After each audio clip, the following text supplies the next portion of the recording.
Assalamualaikum warahmatullahi wabarakatuh.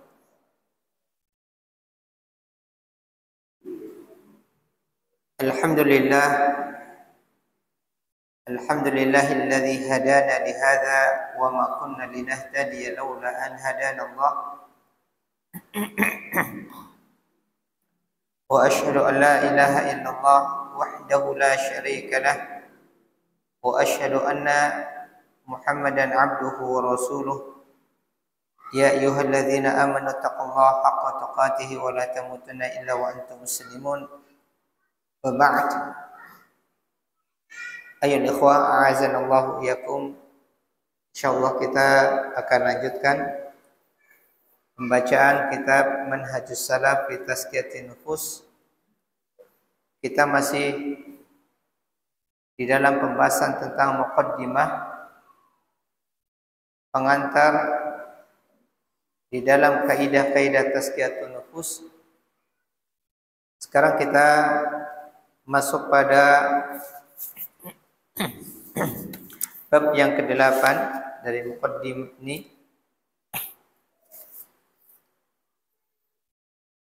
yaitu bab atharu tauhid al-hamidah ala ahlihi fid dunya wal akhirah. Pengaruh positif dari tauhid bagi pemiliknya di dalam kehidupan dunia maupun akhirat. Di dalam bab ini muallif rahimahullah taala beliau ingin menjelaskan bahwasanya tauhid ini punya dampak positif bagi pemiliknya, orang-orang yang memilikinya, baik di dalam kehidupan dunianya maupun di dalam kehidupan akhiratnya. Di sini beliau menukilkan firman Allah Subhanahu wa taala di dalam surah Al-An'am ayat 82. Di dalam surah Al-An'am ayat yang ke-82, Allah Subhanahu wa taala berfirman, alladzina amanu wa lam yalbisu imanahum bidzulmin ulaika lahumul amnu wa hum muhtadun. Kata Allah Subhanahu wa taala, alladzina amanu, orang-orang yang beriman walam yalbisu imanahum bidzulmin, dan mereka tidak mencampurkan keimanan mereka dengan kezaliman. Dan yang dimaksud kezaliman di sini ada kesyirikan. Ulaika lahumul amn, maka bagi mereka akan meraih keamanan. Bagi mereka keamanan, wa hum muhtadun, dan mereka akan mendapatkan hidayah atau petunjuk. Maka di dalam ayat ini, ikhwani wa akhwati a'azanallahu yakum, Allah Subhanahu wa taala menjanjikan bagi orang-orang yang beriman memurnikan keimanannya dan tidak mencampurkannya dengan kezaliman, yaitu kesyirikan. Allah Subhanahu wa taala menjanjikan al-amn bagi mereka, keamanan di dunia maupun di akhirat. Wa hum muhtadun, dan mereka akan mendapatkan hidayah, petunjuk dari Allah Subhanahu wa taala. Sesa'di ketika menjelaskan ayat ini, ya, bahwasanya orang-orang yang beriman kepada Allah dan dia tidak mencampuri keimanannya dengan kezaliman, ya, baik itu kesyirikan, yang ini menjadi puncak kezaliman, sebesar-besar kezaliman, maupun kezaliman yang lain, maupun kezaliman yang lainnya dari kemaksiatan, karena kemaksiatan juga merupakan bentuk kezaliman. Ulaika lahum amn, maka mereka akan mendapatkan keamanan dari Allah Subhanahu wa taala dan akan mendapatkan hidayah. Apabila mereka tidak mencampurkan keimanan mereka dengan apapun bentuk kezaliman, baik pokoknya yaitu kesyirikan maupun kezaliman yang lain dari berbagai macam maksiat, maka mereka akan mendapatkan, ya, al-amnul kamil wal hidayatul kamilah, keamanan yang sempurna dan petunjuk yang sempurna. Ketika seorang muslim dia berusaha menjaga keimanannya, ya, tidak mencampurkan dengan kezaliman, baik itu kesyirikan maupun kemaksiatan, maka dia akan mendapatkan keamanan yang sempurna dari Allah Subhanahu wa taala dan akan meraih petunjuk yang sempurna dari Allah Subhanahu wa taala. Apabila dia mampu untuk menjaga dari asal kezaliman, yaitu kesyirikan, ya, dan dia masih terjatuh di dalam kemaksiatan, maka dia masih meraih aslul amni wal hidayah, pokok keamanan dan hidayah, walaupun dia tidak meraih kesempurnaannya karena kemaksiatannya dikerjakan. Maka yang jelas, ikhwani wa akhwati a'azanallahu yakum, di dalam ayat ini Allah Subhanahu wa taala memberikan jaminan bagi orang-orang yang senantiasa menjaga keimanannya, menjaga tauhidnya, kemudian dia tidak mengotori, mencampurkan keimanannya tauhidiyah dengan kezaliman, dan sebesar-besar kezaliman adalah asyirku billah, memalingkan ibadah kepada selain Allah Subhanahu wa taala, maka Allah akan janjikan baginya al-amnu wal hidayah, keamanan, ketenangan, kebaikan baik di dalam kehidupan dunianya, lebih-lebih nanti di dalam kehidupan akhiratnya, dan dia akan mendapatkan hidayah, petunjuk dari Allah Subhanahu wa taala ila siratal mustaqim. Kemudian di dalam ayat berikutnya Allah Subhanahu wa taala berfirman, menukilkan di dalam surah An-Nahl ayat 97. Di dalam surat An-Nahl ayat 97 Allah taala berfirman, "Man 'amila salihan min dzakarin aw untha wa huwa mu'minun falanuhyiyannahu hayatan thayyibah wa lanajziyannahum ajrahum bi ahsani ma kanu ya'malun. Kata Allah Subhanahu wa taala, siapa yang melakukan amal saleh,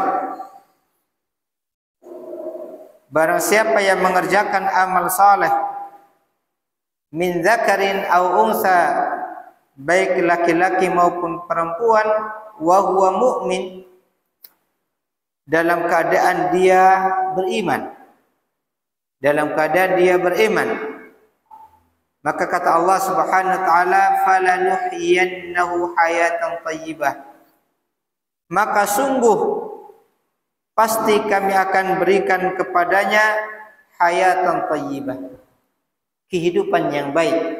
Ya. Ini janji Allah Subhanahu wa taala.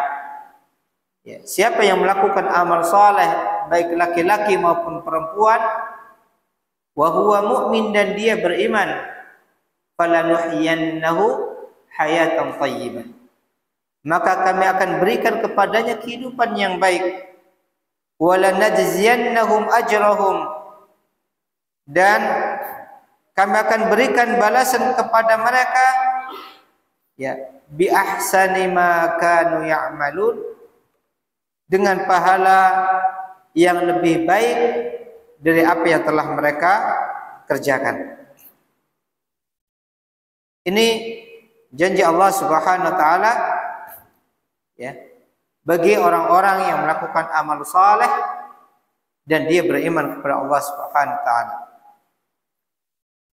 Saya bacakan penjelasan Ibnu Katsir rahimahullah taala di dalam kitab beliau Tafsir Quran Azim. Berkata Ibnu Katsir, "Hadza wa'dun minallahi ta'ala liman amila salihan." Ini merupakan janji dari Allah Subhanahu wa taala bagi orang-orang yang melakukan amal saleh, akan diberikan hayatan thayyibah, diberikan kehidupan yang baik, dan Allah akan berikan kepadanya balasan yang lebih bagus dari apa yang mereka kerjakan. Apa itu amalan salih? Kata Al-Imam Katsir, wa huwa al-amal al-mutabi' li kitabillah wa sunnati nabiyhi sallallahu alaihi wasallam. Yang maksud dengan amal saleh adalah amalan yang mengikuti petunjuk Al-Quran, kitabullah, dan sunnah Nabi sallallahu alaihi wasallam. Inilah yang dimaksud dengan amal saleh.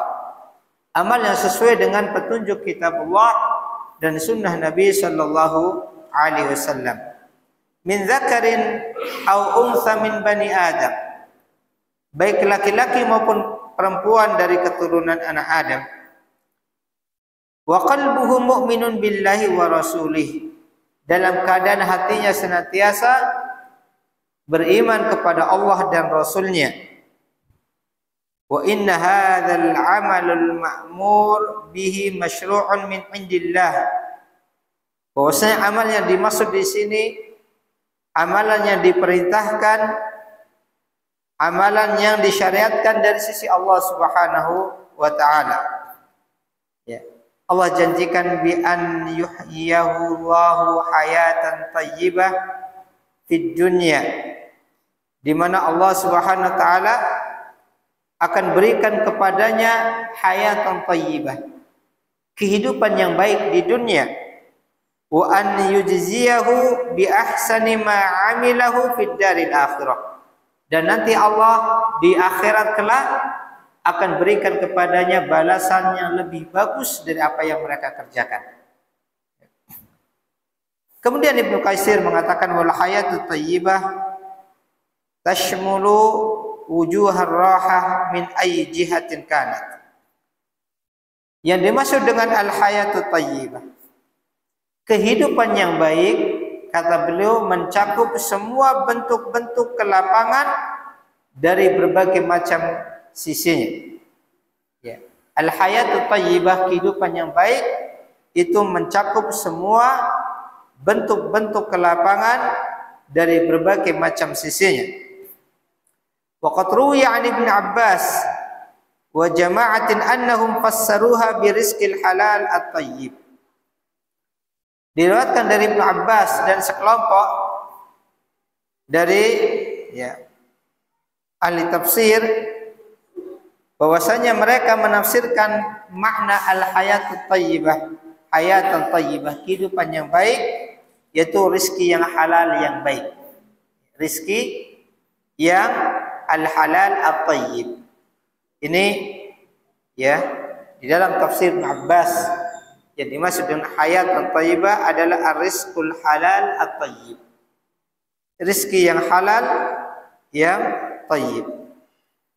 Wa an Ali bin Abi Thalib radhiyallahu anhu annahu fassaraha bil qanaah. Kemudian kata Imam Katsir dari Ali bin Abi Thalib radhiyallahu anha bahwasanya beliau menafsirkan dengan hayatan thayyibah adalah al-qanaah. Allah akan berikan sikap qanaah, kecukupan dengan apa yang Allah berikan. Wa kadza qala Ibnu Abbas wa Ikrimah wa Wahab ibnu Munabbih. Demikian juga ini juga dikatakan oleh Ibnu Abbas, Ikrimah, Wahab dan Munabbih. Di makna hayatan thayyibah adalah al-qanaah. Allah berikan kecukupan di dalam hatinya dengan apa yang Allah berikan dalam kehidupannya.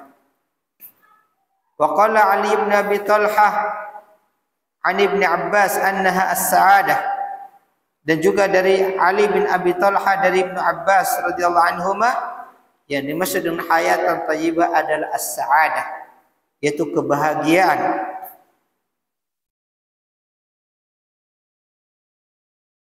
Wa qala al-Hasan wa Mujahid wa Qatadah. Berkata Al-Hasan, Mujahid dan Qatadah, la yatibu li ahadin hayatan illa fil jannah. Tidak ada satupun kebaikan kehidupan bagi seseorang kecuali nanti di dalam surga Allah Subhanahu wa taala. Wa qala Dhahhak hiya ar-rizqul halal wal ibadatu fid dunya. Berkata Dhahhak, yang dimaksud dengan hayatan thayyibah, kehidupan yang baik, adalah rizki yang halal dan ibadah di dunia. Demikian juga Dhahhak mengatakan hiya al-amal bit-ta'ah wal insyirah biha. Dhahhak mengatakan yang dimaksud hayatan thayyibah adalah amalan-amalan ketaatan dan hati yang lapang dengan amal ketaatan tersebut. Allah akan berikan dia kemudahan di dalam beramal dan Allah akan berikan kelapangan hatinya dengan amal tersebut. Kemudian Ibnu Katsir mengatakan wa sahih annal hayatat thayyibah tashmulu hadza kullah. Dan yang benar bahwasanya hayatul thayyibah mencakup semua tafsiran-tafsiran ini. Artinya apa yang ditafsirkan oleh para ahli tafsir di kalangan para sahabat, tabi'in dan yang lainnya itu semua mencakup makna dari hayatul thayyibah. Apakah rezeki yang halal yang thayyib, apakah itu amal-amal ketaatan, kelapangan di dalam hati, adanya sikap qanaah yang Allah berikan kepada hambanya. Itu semua masuk di dalam makna hayatan thayyibah.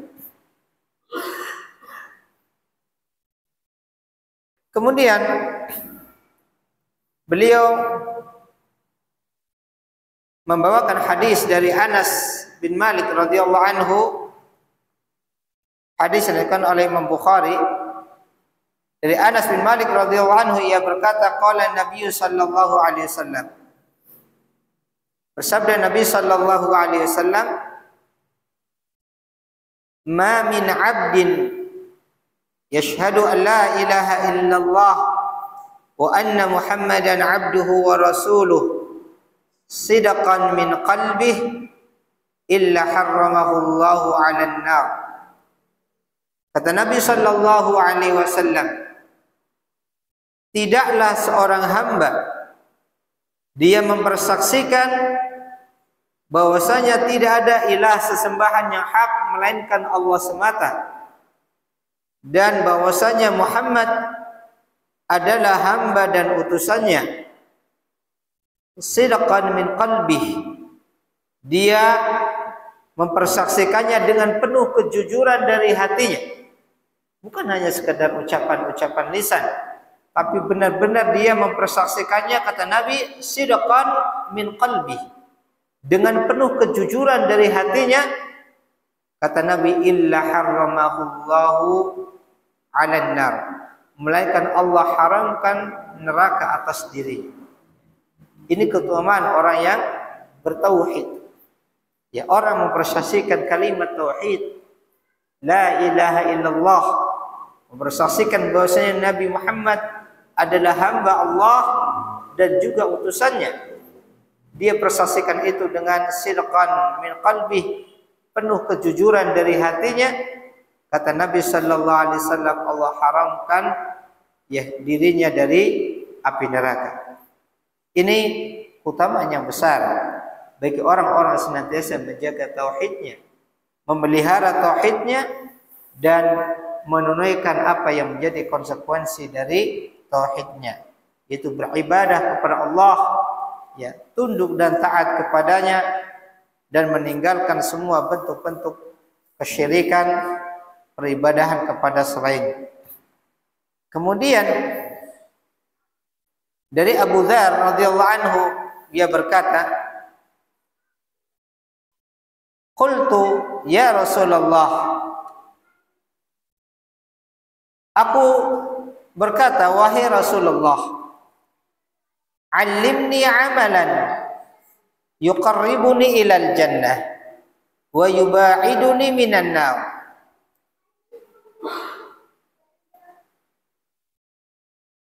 Kata Abu Dzar radhiyallahu anhu, wahai Rasulullah, ajarkanlah kepadaku suatu amalan yang bisa mendekatkanku ke dalam surga dan menjauhkanku dari neraka. Ini menunjukkan bahwasanya beramal untuk mengharapkan surga Allah dan beramal karena takut dari azab neraka, ini perkara yang diperbolehkan, disyariatkan. Bukan sebagaimana keyakinan sebagian orang-orang sufi bahwasanya beramal mengharapkan surga, dijauhkan dari neraka itu sesuatu yang merusak tauhid. Ini tidak benar. Ya. Justru ini bagian dari tauhid, karena dia sejatinya sedang mengharap janji Allah dan berlindung dari azab Allah Subhanahu wa taala. Ya.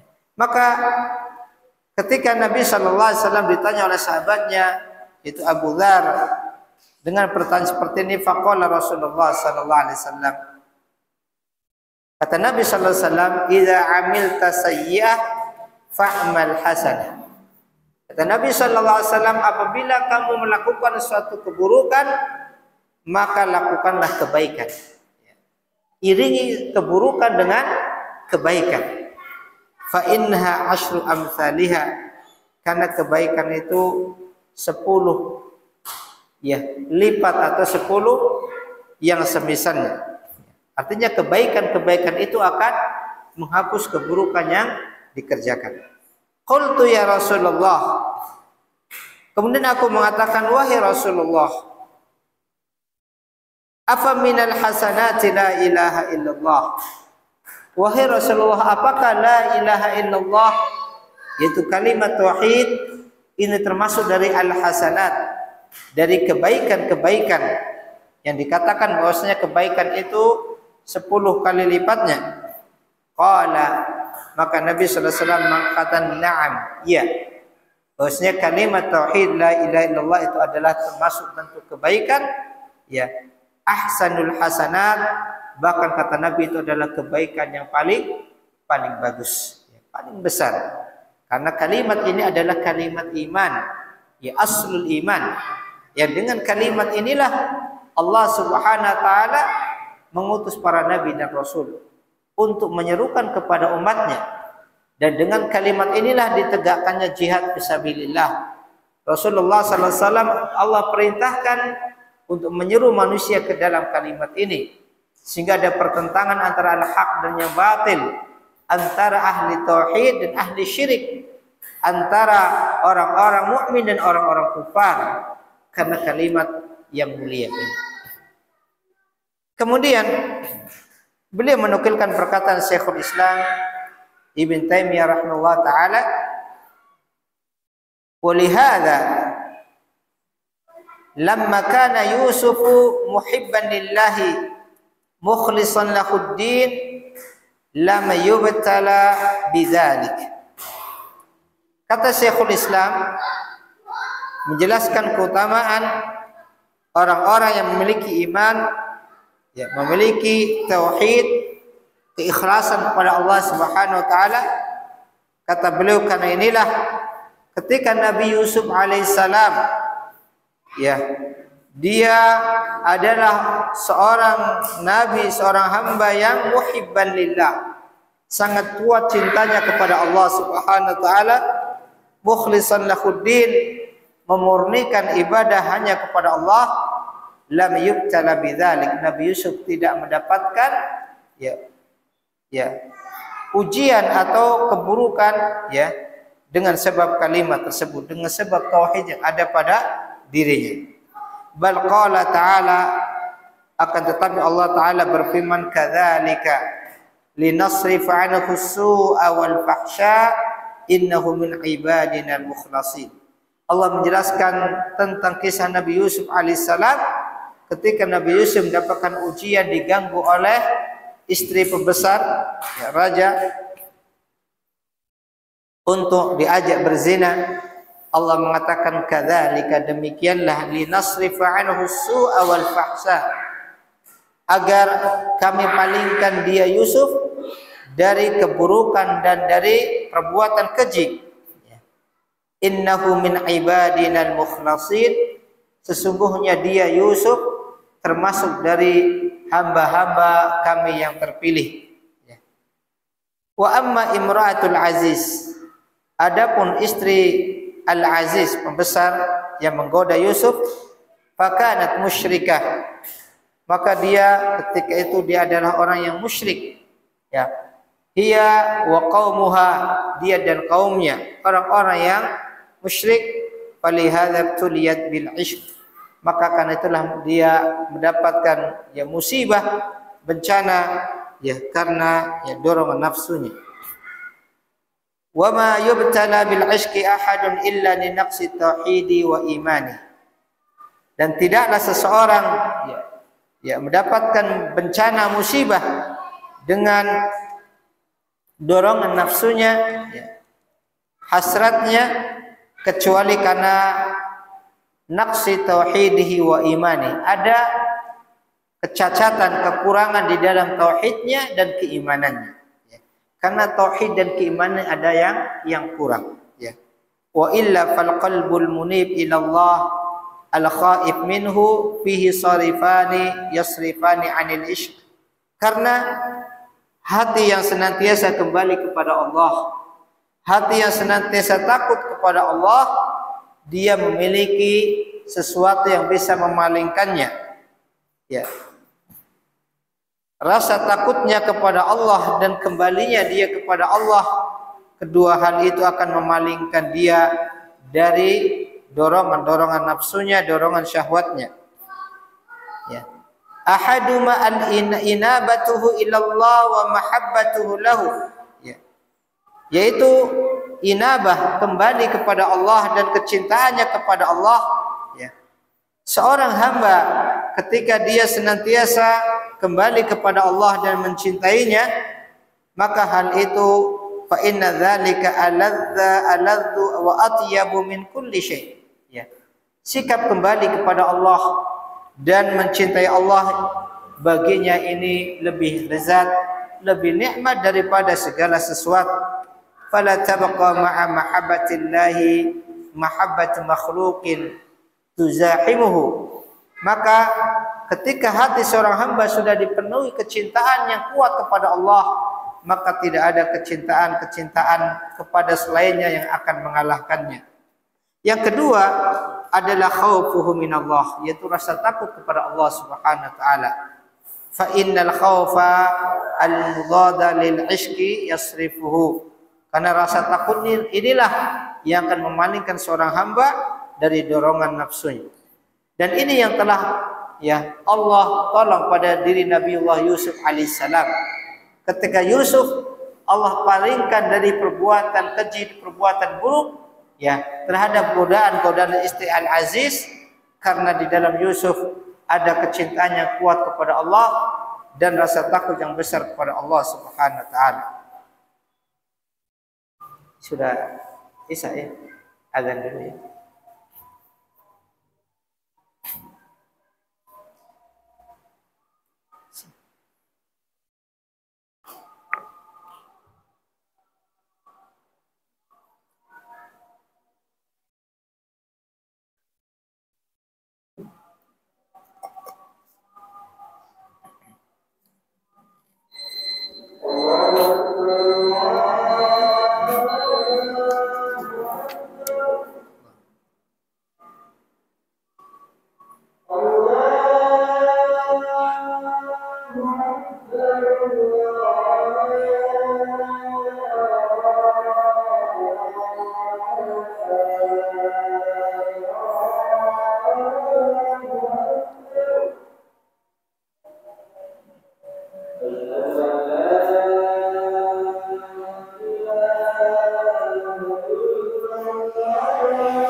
Ya, kita lanjutkan.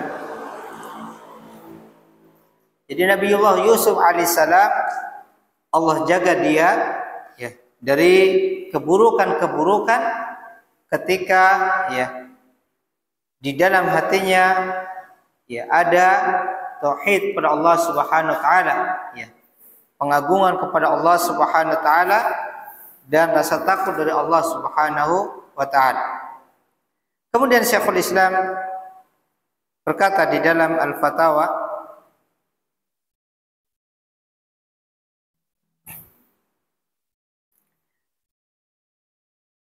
di dalam Al-Qaulus Sadid fi Maqasidit Tauhid ya,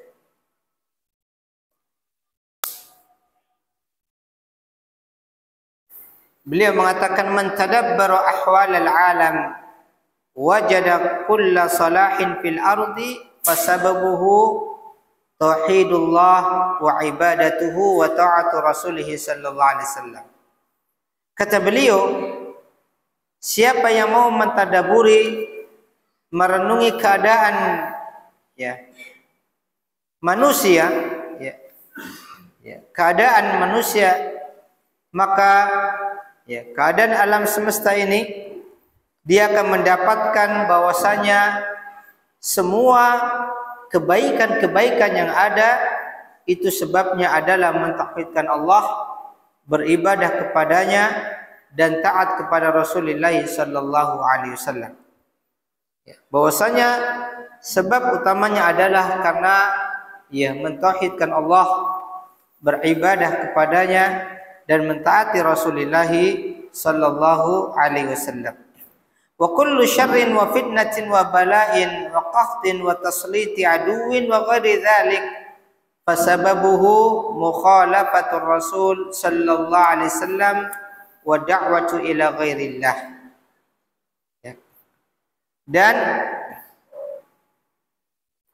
semua bentuk-bentuk keburukan, fitnah, ujian, musibah, dikuasinya musuh dan yang lainnya dari bentuk-bentuk keburukan yang dialami oleh umat ini, maka sebabnya karena menyelisih Rasulullah sallallahu alaihi wasallam dan seruan-seruan kepada selain Allah Subhanahu wa taala.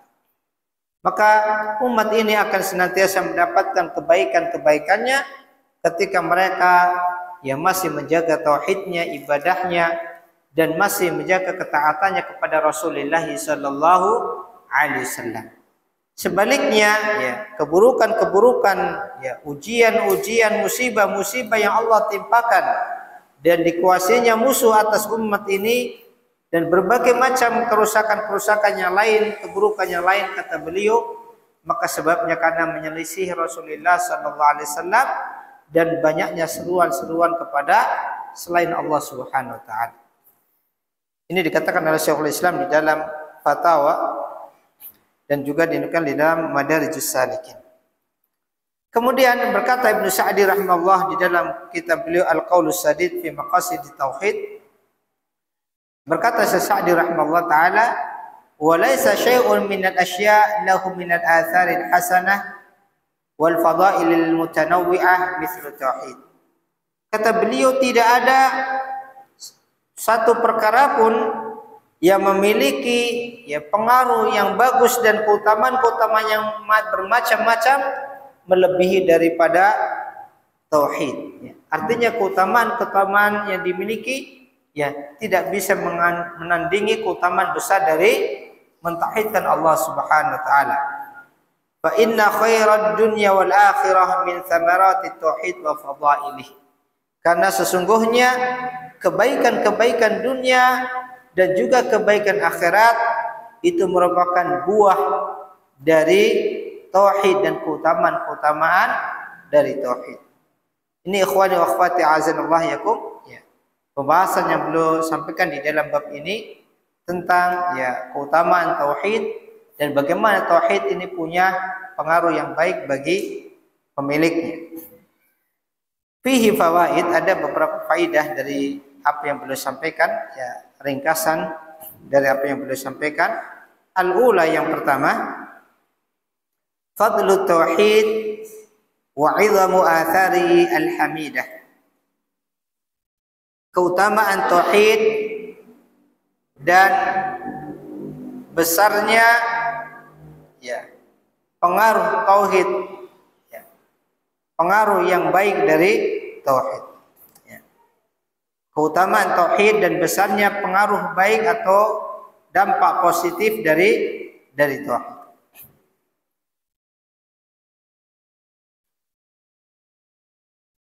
Atsaniyah, yang kedua,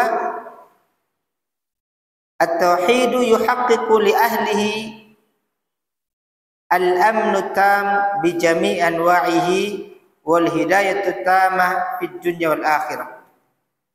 Tauhid akan mewujudkan bagi pemiliknya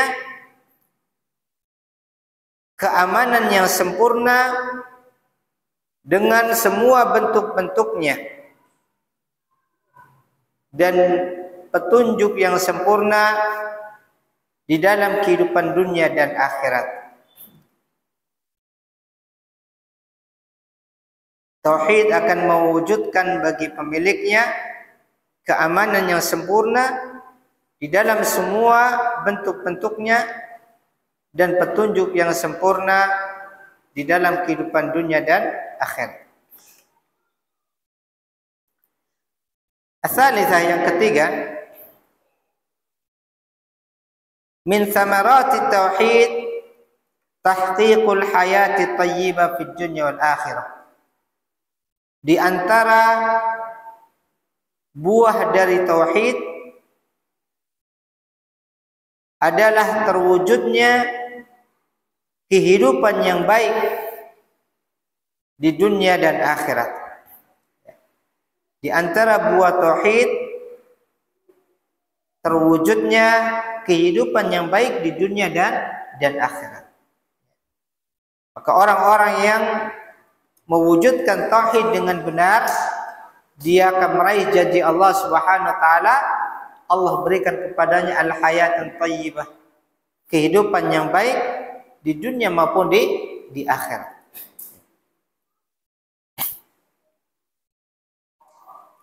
Ar-rabi'ah, yang keempat, fadlu tauhid ala ahlihi, wa dzalika liqouli sallallahu alaihi wasallam harramahu Allahu 'alan nar. Yang keempat, keutamaan tauhid bagi pemiliknya. Keutamaan tauhid bagi pemiliknya sebagaimana ucapan Nabi sallallahu alaihi wasallam bahwa Allah akan haramkan dirinya atas api neraka.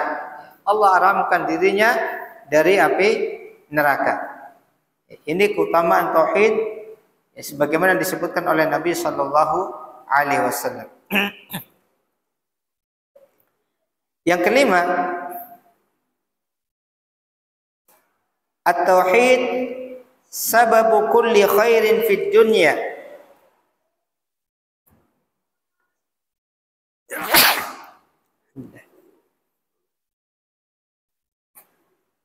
Yang kelima, at-tauhid sababu kulli khairin fid dunya wa syirku sababu kulli syarrin fiha. Tauhid merupakan sebab semua kebaikan-kebaikan di dunia. Tauhid merupakan sebab semua kebaikan-kebaikan di dunia. Adapun kesyirikan merupakan sebab semua keburukan-keburukan di dunia. Jadi bahwasanya tauhid ini bukan hanya kebaikan di akhirat saja, bahkan di dalam kehidupan dunia. Maka ya, kebaikan-kebaikan di dunia akan diraih seorang hamba ketika mereka benar-benar memurnikan tauhidnya kepada Allah Subhanahu wa taala. Sebaliknya, kesyirikan-kesyirikan itulah ya yang menyebabkan keburukan-keburukan di muka bumi ini. Kerusakan-kerusakan, keburukan-keburukan karena syirikan, ya. Karena itulah Allah Subhanahu wa taala ya tidaklah mengutus seorang rasul pun melainkan menyerukan kalimat ini. An ya'budullaha wajtanibut taghut. Hendaklah kalian beribadah kepada Allah semata dan meninggalkan semua bentuk-bentuk yang diibadai selain Allah Subhanahu wa taala. Itulah makna at-taghut. Inilah hakikat dakwah tauhid. Dakwah yang akan menjadi sebab kebaikan bagi umat manusia di dalam kehidupannya. Dan ya, larangan dari syirikan, karena kesyirikan ini merupakan sebab semua keburukan. Kemudian faedah yang keenam,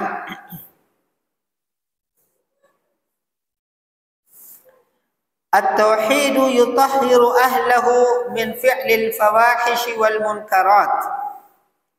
Wasyirku yad'u atba'ahu ila fi'lil fawahish wal munkarat.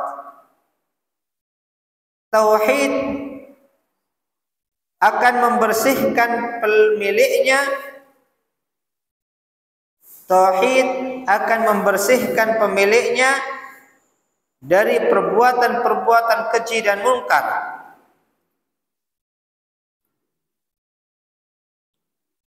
Tauhid akan membersihkan pemiliknya dari perbuatan-perbuatan keji dan mungkar. Adapun kesyirikan akan menyeru kepada pengikutnya pada perbuatan-perbuatan keji dan mungkar. Ini sebagaimana dalam kisah Nabi Yusuf alaihissalam dengan Imra'atul Aziz, ya. Dengan tauhid yang ada pada Yusuf alaihissalam, maka Allah jaga Yusuf dari al-fawahis wal munkarat, dari perbuatan keji dan munkar, karena adanya tauhid yang ada pada diri Yusuf, ya, karena burhan petunjuk dari Allah Subhanahu wa taala dan khasyah dari Allah Subhanahu wa taala, sehingga dengan sebab itu Allah palingkan Yusuf dari perbuatan keji dan munkar, ya. As-sabi'ah, yang ketujuh, ma'rifatu khata'il firaqi wal jama'at allati la tahtam bita'allumi tauhid wa ta'limi. Memahami kesalahan sebagian kelompok dan firqah-firqah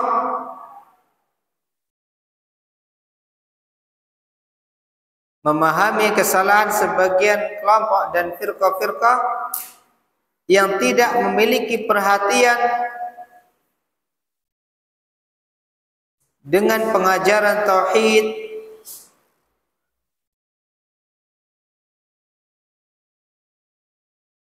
dan mengajarkannya.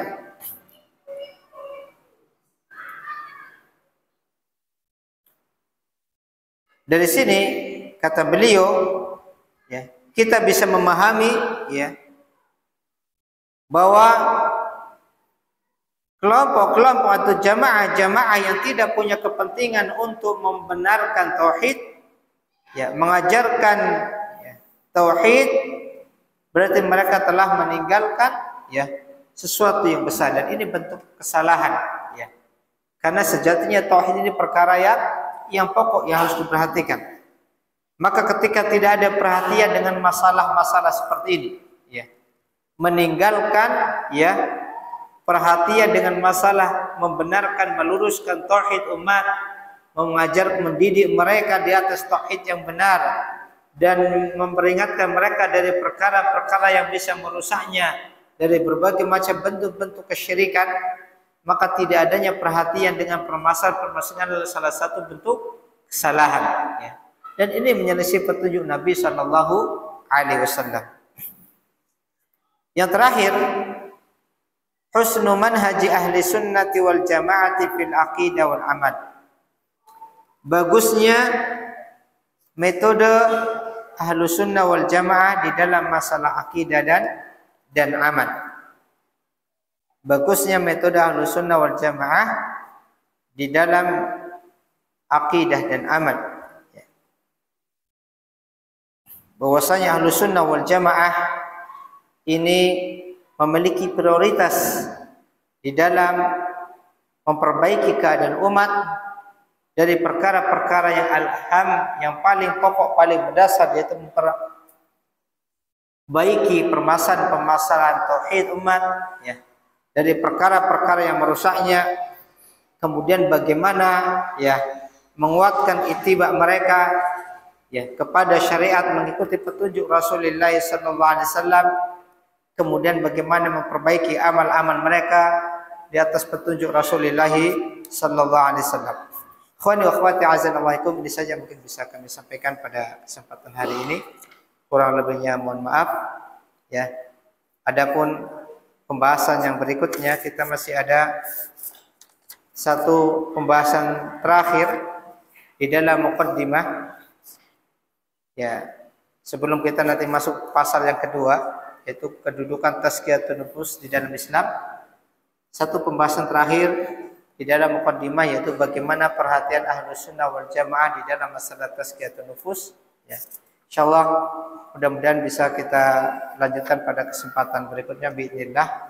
Kita tutup dengan doa penutup majelis. Subhanakallahumma wa bihamdika asyhadu an la ilaha illa anta astaghfiruka wa atubu ilaik. Assalamualaikum warahmatullahi wabarakatuh.